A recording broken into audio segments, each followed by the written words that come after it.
Hello everyone, welcome to the Responsible Logistics podcast. My today's guest is Daniel Lebreton, Sales and Marketing Director at VIIA. Welcome, Daniel. Thank you. Daniel, could you tell me a little bit about your role at VIIA and also what are the primary services of the company? Well, I'm Sales and Marketing Director for the last 17 years. So I joined the company when we started. VIIA is a rail operator and we are focusing on the modal shift. What we want to do is to report as much as possible, shifting trailers out of the road, going to the rail. So this is what we are doing for the last 17 years with VIIA. This is part of Rail Logistics Europe, which is also part of SNCF, French National Railways. Mm. And the trailers that you're taking from the road to the rail, they're non-craneable mostly, the semi-trailers, or also craneable? Yeah, the techniques and the technology we are using, the wagon technology we are using is a horizontal loading solution. So we are indeed using mostly non-craneable trailers, but of course we also have customers with craneable trailers that are using our services. Okay, and speaking a little bit about geography and scope, where do you operate in Europe? We have two main lines today, but we are growing. I will give a word on that. We are mostly operating north-south in Europe, so from Benelux area, we have a terminal in Luxembourg connecting to Spain, and we are connecting to the terminal in Le Boulou, but we are also connecting UK market with Calais to Le Boulou services. So two main lines crossing France. Okay, and I saw that in 2021, VIIA saved more than 120 million of kilograms of CO2 emissions. Yeah. Could you explain a little bit how exactly is it possible to save as much, and like what are the, let's say, secret ingredients? Well, rail in the world of transport, rail is and will be the mode of transport saving much CO2. Compared to the road transport crossing France, we are saving 1 ton of CO2 for each transport we are doing. So indeed, transporting more than 120,000 trailers over the year, it means that we save this amount of CO2. But we are also not only focusing on CO2 saving with the electric energy we are using with the rail, we also want to go further and also use electric trucks also on the terminals. So meaning that electric trucks deliver the trailers to the terminals and then you put the trailers on the rail, right? Yeah, well, our people on the terminal load the trailers on the train. And for this, we will more and more study the possibility to integrate electric trucks. But I also know that the majority of our customers, and including Geerteka, is planning to organize the last mile or the pre-carriage with electric trucks so that they can propose to the final market a full integrated zero CO2 solution. Mm-hmm. This is the best we can propose. And what is your approach to this? Let's call it mixed range solutions. Well, the fact is that we don't want to go in opposition between road and rail. Many people are trying to do that. Since the beginning, we are considering that we need to work together. It's a complement between road and rail, and you need to take the best from both parts. So the rail is very good on the long distance to save CO2 and to avoid queue on the road and to avoid the congestion crossing the cities. But at the same time, we also need the road, okay, for the last mile delivery. And in that situation, if the road, which is also doing a lot of effort, look at the trucks, they were first Euro 5 and then Euro 6, and now we talk about HVO as an energy, but we also talk about electric trucks. So if you can combine the electric trucks for the short distance of the road and the electric energy of the rail for the long distance, then you get the full package. Mm-hmm. That's right, because in my understanding, I see that approximately the Intermodal line is, I think, about 800 kilometers in Europe, more or less, and then electric truck range is, let's say, from 300 to up to 450. So I think that would be a good package, let's say, for making the entire trip sustainable. But at the same time, Speaking about infrastructure for rail in Europe, what do you think are the main challenges? Because you said you operate 2 lines, but what are the main challenges when it comes to infrastructure? Well, you're right, infrastructure is a kind of bottleneck in the rail development in Europe, not only France, but also definitely Europe. When we talk about rail infrastructure, we need to consider at least 2 points. Number one is the path, so basically the time slot you are using to cross territory, and you need to book it in advance, and we would like that this path we are receiving from the rail infrastructure management will be as long as possible. If you cross France on certain routes, you can go to 850-meter long train, for example. If you go to Germany, you can go up to 750. If you go to Belgium, you can go to 650. If you go to Italy on certain corridor, it's even less than 600. So depending on the country, there is no harmonization so far. So this is kind of bottleneck if you want to cross the borders and operating trains as long as possible. Okay, that's number one. But number two is the terminals. We need terminals, appropriate terminals, so that we can switch from road to rail. And when we talk about terminals, we talk about 3 points. We need a shunting yard for the wagons to be parked as big as possible. We need, of course, infrastructure for the loading, whether it's vertical loading with a crane or horizontal loading with a lower technology, for example. But we also need the parking space. Okay, the terminal means the 3 things. You need parking space to park the trailers waiting for trains or waiting for a pickup going back to the road. So we need all of that. But you need all of that, and who should provide it? Is that government that needs to provide support? Or? We should say that there is, you've heard about the Green Deal, and in Europe there is definitely a key challenge to double the rail part by 2030. So we have a strong target to achieve, and all of this European policy is also managed now individually on each country. And if you talk about France, that was a lot of work to be done, and a lot of investments on the rail infrastructure that has been done and still happening at the moment.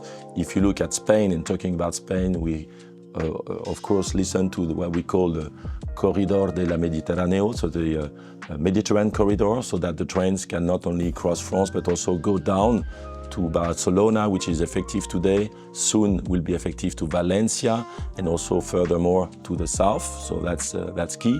If you talk about Poland as a country, the national country of Poland has decided to invest also a lot of money with the European subvention, subsidies from Europe to open new terminals. So it has to be both. It has to be part of a global policy from Europe, but it has to go also with national policy. And of course, all of this investment fund on infrastructure has to be done to serve the market. They have to have one only goal, is to save the market, to solve the problematic of the market, to go in favor of rail transport, because we also know that the road transport may suffer in the future for driver shortage, for example. Yeah. So all of this is a global aspect. Okay, and could you tell me a little bit more, how do regulations affect you? Because you mentioned that by 2030 the volume needs to be doubled, I think. Yeah. And how does that affect you in the way that what should you change in your operations to adjust to it? The fact is, it's changing basically not only us in terms of operation, this is changing the demand at the moment. The major players, the major industrial companies have their own goal to save CO2 by 2025, by 2030. Okay, so the major player, I will mention a few names, but if you consider like IKEA, if you consider like Amazon, if you consider like automotive companies, whatever it's Ford, Renault, Stellantis, Volkswagen Group, all of them, they have now their own goal in terms of CO2. It means that they are going to ask for this kind of solution, rail transport solution, in order to save this CO2. So as we receive more and more demands, we need to prepare ourselves in terms of operations, in terms of infrastructure, to anticipate this demand, to be prepared to deliver the service at the moment requested. So the change in legislation, the Green Deal, is pushing in favor of the rail. Yeah. And then we need to prepare ourselves to anticipate this demand. That actually leads me to a question about the past of VIIA, because as far as I know, you were one of the pioneers to start offering such service, because it wasn't really a big thing back in 2003, I believe, Yeah. to actually put non-craneable trailers onto rail. So maybe you could tell me a little bit about how did it all start and how was this decision made when the demand was just yet forming for this? Because now it's growing also because regulations are kind of pushing this agenda, but back then it was completely different. So maybe you could just say a little bit about this, because you were on there. VIIA and also of the Lohr Wagon starting in 1999 when it was a sad accident in the tunnel in between France and Italy. It was a truck burning, and we had to suffer some die people, and it was a bad accident. So both countries decided that they need to do something regarding this and to avoid as many trucks as possible on the road in between the French and Italy. So as country, both companies have decided to go in favor of rail transport, and in France, in Alsace more precisely, there is this industry, Lohr industry, and they had this pilot, this new wagon allowing this horizontal loading, and they decided to start a service in between France and Italy, and we started the service in 2003.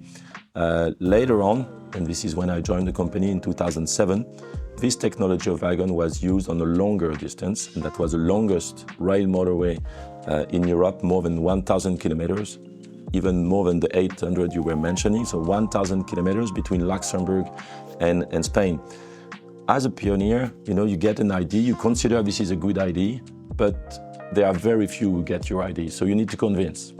You need to convince rapidly, and as much people as possible. And that was our challenge, to go with this new technology, this new service, explaining the road transport company that in the future they will need the rail, because we always presented the service as a complementary service between road and rail. The same people that were at the beginning maybe not believing in the project, at the end, or after several years, they said, I always told you were right, So this, most of the time, are the same people. But it means that you are on the good way. When you have a good technology and you have a good service, because we could deliver what is key in our product, the frequency of the service, because we have several departures per day. We are operating between Luxembourg and Spain 27 round trips at the moment per week. So this is huge, this is unique. And because we are doing so, it's changed the image of the rail. The rail was suffering an image everywhere in Europe. I'm not talking about France now, I'm talking about everywhere in Europe. You consider rail, you were considering like maybe steel transport, paper transport, wood transport, but who is considering that we could go with fresh and vegetable, fruit and vegetable product on rail? This is more than 50% of our traffic today, okay? And this is all start with the technology of wagons we are using and the fact that we have always built up our product, our service, thinking about the road operator. The terminals we are using, they're open 24/7. Okay, the majority of the rail terminal in Europe, they close at 6 o'clock and they open at 8 o'clock in the morning. Yeah. So if you want to address your product to the road, you need your operation to be as close as possible from the road reality. And for this reason, today we are open 24/7. All our terminals are mixed terminals. We can load containers, we can load craneable trailers, we can load standard trailers. So we go to the banalization, globalization of the rail. This is what we want to propose. And we are touching different kind of industry. General cargo, automotive products, fruit and vegetables, as I said, more than 50% on certain period of the year. But now we're also touching e-commerce. Okay, so when you say that you can transport these kind of goods on your train, it means already that you are addressing your service to the road people, because this is normally things that goes on road. So now we don't go rail against road. We go together to deliver to the market the sustainable product that the market is in demanding. That's super interesting, actually. About 50% of temperature control cargo, because since I don't know as much about rail transport details, how it works exactly, it actually does sound like a challenge because as I understand, when you go by rail, it might take extra time, a day longer perhaps. So when it's about temperature control, like when you transport temperature controlled cargo, you must ensure that it gets there on time before production is affected. So how do you actually, what is the technology behind it to ensure that temperature-controlled cargo is safe during the journey and that it actually arrives as anticipated? Because also, as I understand, there is to ensure customer retention, you have to know what you're doing. So because with such sensitive cargo, if something happens during the trip, then probably the carrier will not go back to such service. So I assume since you have 50% of cargo, you're doing it right way. But how does it work? Well, you're right. First, we always, like any transport services, you need to focus on quality and also KPIs indicators. So we need to follow and we need in transparency to share this data to our customer. We have a kind of specific approach for the fruit and vegetable. They have a priority on our service because we have high frequency trains. So we have certain customers that are maybe not so sensitive and they give us a bit of flexibility in the loading. So if you have 4 trains every day, and you have a demand on the reefer cargo, at the last minute, this reefer will be priority. We get priority and the other trailers can be taken on this train, but also on the next train. So this frequency is giving you the possibility to play a bit, let's say, in terms of fulfilling the capacity and giving the service to your demanded customers, number one. Number two, we need to make an extra check at the gate when any trailer is arriving. We are controlling the trailer, of course, but we're also controlling the level of gas oil into the system because through the trip to cross France, the trailer will stand on the wagon but will not be connected. So the engine will turn on the diesel capacity, so we need to secure that the tank is full at the moment we will go on the terminal. And then we are following, because you have the chip and everyone is following the temperature at any time, so we can follow also the traceability if something would happen. But we have the quality and the frequency of service that give the demanded, let's say, quality service that the fruit and vegetable required. And it's not only you as GTK, but also the industry of fruit and vegetable demanding it. This is also now the supermarket that are demanding it. More and more supermarkets are also willing to show that they are transporting by rail, and they are also want to secure the capacity of transport for the future.